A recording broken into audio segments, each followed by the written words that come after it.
한 주간 국제 물류 뉴스를 정리해드리는 카고프레스 뉴스 브리프입니다. 6월 10일자 지금 시작하겠습니다. 자타공인 국내 최대 항공화물 전문 혼재사죠. 코스모항공이 인천공항의 창고를 이전한다고 합니다.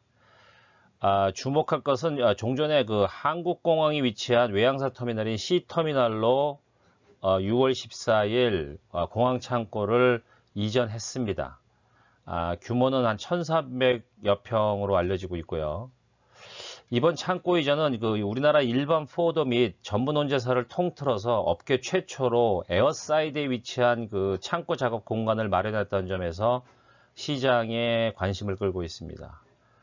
포딩 업계로서는 최초로 에어사이드에 위치한 터미널로 이전하는 것만큼 코스모항공은 이전 준비 작업부터 시작해서 보안 등급 규정에 맞도록 모든 시설과 장비를 완벽하게 갖추었다는 소식입니다.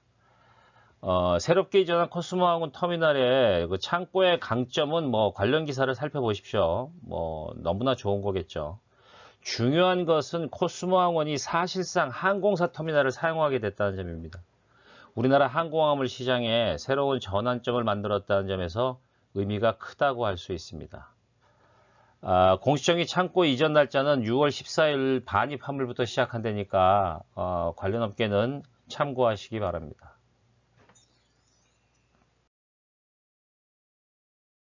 두 번째 소식은 우리나라 국적항공사인 아시아나항공이 올해도 화물 수익 역량을 대폭 강화하겠다는 소식입니다. 아시아나항공은 작년에 이어서 올해도 화물 수익 확대를 위한 화물 운송 역량을 대폭 강화하기로 했는데요. 일단 수요에 따라서 화물 노선을 탄력적으로 운영하고 유휴 여객기를 화물 수송에 좀 적극 활용하고 또 화물 네트워크를 지금보다 더 강화하는 필사적인 자구 노력을 기울이고 있다는 소식입니다. 이에 따라서 아시아나항공은 1분기만 해도 전년 동기 대비 한 83% 증가한 6천억 원 이상의 화물 매출을 달성한 바 있습니다. 수송량으로는 3만 5천 톤 정도의 규모죠. 이 같은 아시아나항공의 성장세는 기존 화물기 위에 여객기를 활용한 화물 공급 확대 전략이 주요했다는 평가인데요.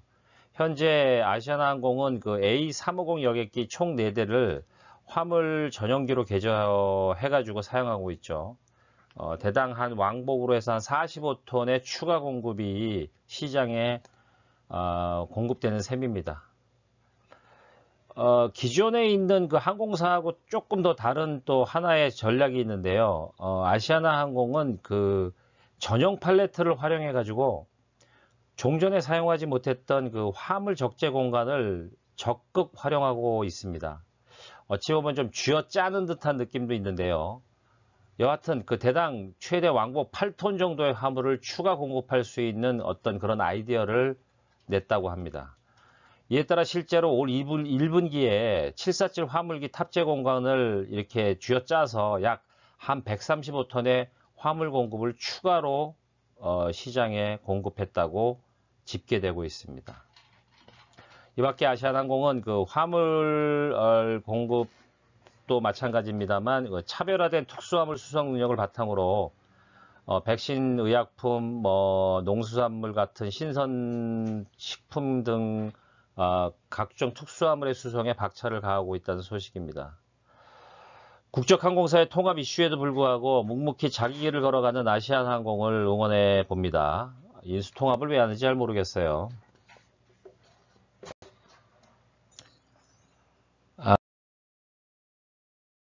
지금 이미 우리 항공화물 시장에서 예상했던 내용이긴 합니다만 해운에서 항공으로 모달 시프트가 본격 가시화되고 있다는 소식입니다.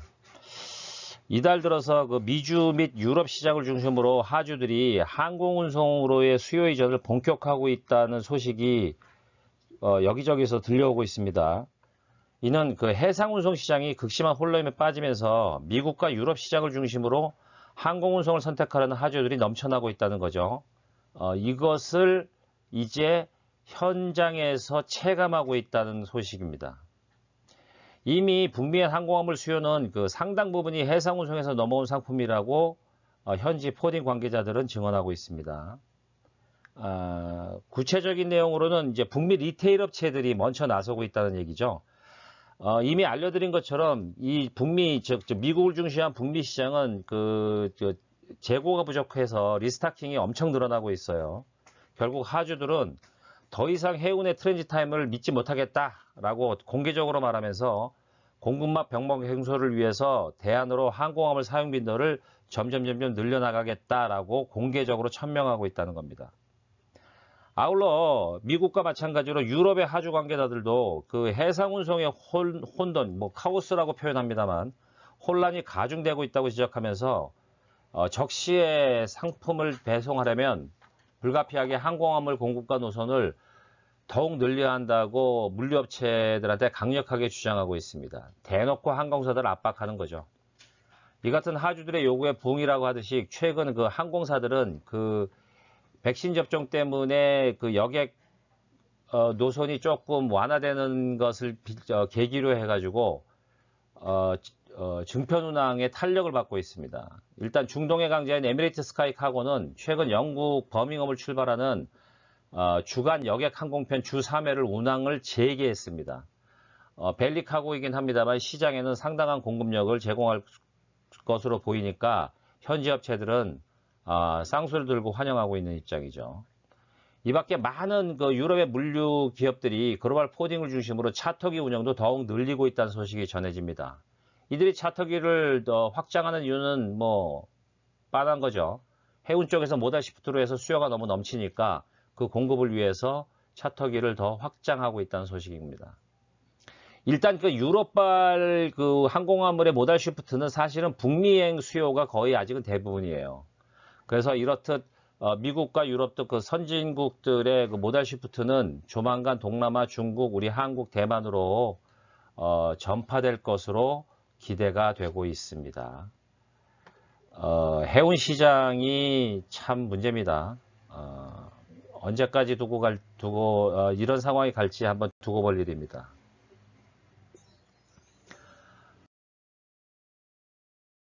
다음 소식은 그 글로벌 의류 브랜드들, 북미나 유럽의 이제 리테일 업체들이 되겠죠. 미얀마 탈출을 시작했다라고 언론들이 다투어 보도하고 있습니다.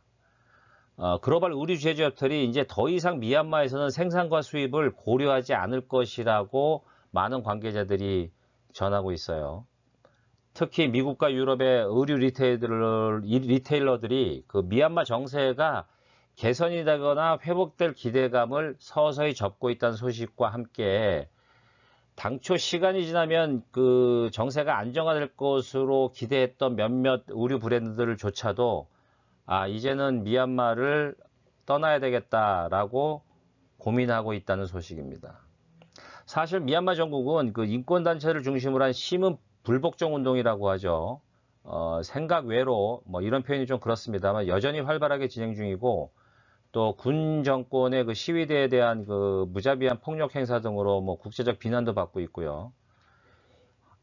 여하튼 이 같은 그 사회적 혼란 때문에 의류 공장의 노동자들이 그 이탈하고 있다는 거예요. 그래서 전체 미얀마 노동자의 25%가 지금 현재 실직 상태로 놓여 있다고 합니다. 이 같은 생산 문제와 함께 그 물류 공급망에도 상당한 타격이 있고 있어요. 은행 업무도 지금 제대로 안 돌아가고 있고요. 그래서 현지 업체들은 사실상 전면 봉쇄 수준에 가까워졌기 때문에 이제는 실질적인 운송 물류 서비스가 이루어지지 않고 있어서 더 이상 미얀마에 대한 뭐라고 그럴까요? 저거를 갖고 있지 않다. 이렇게 대놓고 얘기합니다. 그래서 다국적 기업들은 더 이상 미얀마에서 상품을 조달할 수 없을 거라는 우려를 갖고 있고요. 그래서 많은 기업들은 주변 컨설팅 업체들의 조언대로 미얀마를 떠나는 쪽으로 결정을 내리고 있다는 분위기입니다. 결국 이 같은 이제 의류 제품의 그 소싱의 변화는 다른 주변 국가로 이전될 것으로 보입니다. 캄보디아도 있고요. 인도도 있을 것 같고요. 하지만 한번 이렇게 미얀마를 떠나면 수년 동안 다시 미얀마로 되돌아올 가능성이 점점 희박하기 때문에 미얀마의 물류 서비스를 제공한 업체들도 난감해하고 있는 모습입니다. 지금 현재 미얀마는 그 중단과 회복이 반복됐던 운송망이 이제는 거의 모든 종류의 화물 이동이 애로사항을 겪고 있다고 하는데요. 방콕을 경유하는 해상 운송 및 항공 운송 일부 그리고 국경 간 육상 운송 화물을 제외하고는 화물을 이동이 가능한 방법이 거의 없다는 겁니다. 걱정입니다. 미얀마에 진출한 우리 한국 기업들도 상당히 많은 것으로 알고 있는데요.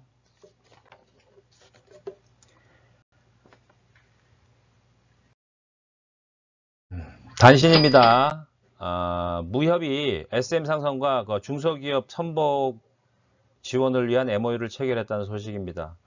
뭐 HMM과도 마찬가지겠죠. SM 상선도 국적선사니까요. 무역협회가 그 항만 적체부터 시작해서 지금 중소기업들이 그 대미 컨테이너 선박에 대한 공급을 컨테이너를 전혀 받고 있지 못하잖아요. 그래서 무역협회가 하주도를 지원하기 위해서 SM 상선하고 지난 8일 삼성역 트레이드 타워에서 중소기업 해상 운송 지원을 위한 업무 협약을 체결했다는 소식이 전해지고 있습니다. 이번 MOU를 통해서 SM 상선은 오늘 25일 날 첫 출항 일자를 공지했고요. 부산항을 출발해서 미서안 롱비치항까지 가는 선박에 중소기업들의 상품을 우선적으로 제공할 것으로 알려졌습니다. 다음은 쉔카 코리아의 디어스 루카스 사장이 어린이 교통안전 챌린지에 참가했다는 소식입니다. 우리나라에 지금 근무하고 있는 디어크 루카스 사장은 주한 유럽 상공회의소 회의장이기도 하죠. 메르세데스 벤츠 코리아 토마스 클라인 대표가 이 어린이 교통 안전 챌린지를 이제 계속 진행하면서 이 디어크 사장을 지목했어요.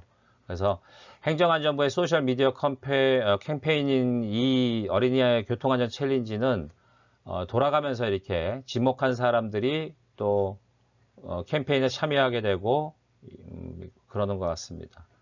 뭐 한국 시장에서 외국 기업들의 이러한 그 사회적 기여하고 복지 참여는 바람직한 것으로 보입니다. 다음은 글로벌 LCC의 사실상 리더라고 볼 수 있는 에어아시아가 마침내 화물 전용 항공기를 본격 도입 운용한다는 계획을 발표했습니다. 외신에서 확인된 거라서 아직 명확한 건지는 잘 모르겠습니다만 에어아시아는 아시아 역내 항공화물 수요가 폭증함에 따라서 이번 3분기 중에 보잉사의 737-800 화물 전용기를 도입 운용할 것으로 알려졌습니다. 다만 이번에 도입하는 화물기는 에어아시아가 물류 담당 계열사 비슷하게 방콕에 허브를 두고 있는 텔레포트라는 회사가 있어요. 항공 화물을 전담으로 관리하는 운영하는 회사인데 이 회사가 방콕에서 이 도입 화물기를 활용할 것으로 알려지고 있습니다. 현재 텔레포트는 좌석을 임시로 제거한 320 여객기 2대를 화물 전용으로 사용하고 있습니다. 그 중에 한 대는 쿠알라룸푸르를 거점으로 서비스를 제공하고 있고 나머지 한 대는 방콕을 거점으로 주변 리저널 지역으로 서비스를 제공하고 있습니다. 아마 737-800 화물기는 방콕을 중심으로 서비스가 제공될 것으로 보입니다. 마지막으로 재밌는 소식으로 미 공군이 제트기를 이용한 화물 운송 프로젝트를 추진한다는 소식입니다. 그냥 검토하는 수준을 벗어나서요. 미 공군 산하에 미 공군 연구소라고 있어요. AFRL이라고 표현하는데 이 사람들이 로켓을 이용해서 우리가 알고 있는 커머셜 상용 화물 운송을 할 수 있는지 할 수 없는지를 한번 테스트하기 위해서 실체적인 연구 프로그램을 본격 추진 중인 것으로 알려졌습니다. 만일 이 같은 계획이 현실화될 경우는 또 물류 환경은 급격하게 변모될 것으로 시장은 기대하고 있습니다. 제일 중요한 건 지금 비행기로 날아가는 것보다 더 빠른 시간에 운항 시간이 아주 급격하게 줄겠죠. 다만 이제 로켓 운송으로 화물을 이동시킬 때는 속도가 보장된다고 해도 문제는 상대적으로 탑재량이 적을 수밖에 없어요. 그리고 발사 비용이 많이 들잖아요. 그래서 현실감이 있겠냐라고 그동안 좀 부정적으로 봤는데 미 공군이 이번에 아주 구체적으로 한번 테스트를 해보겠다라고 하는 프로젝트를 시행한다고 합니다.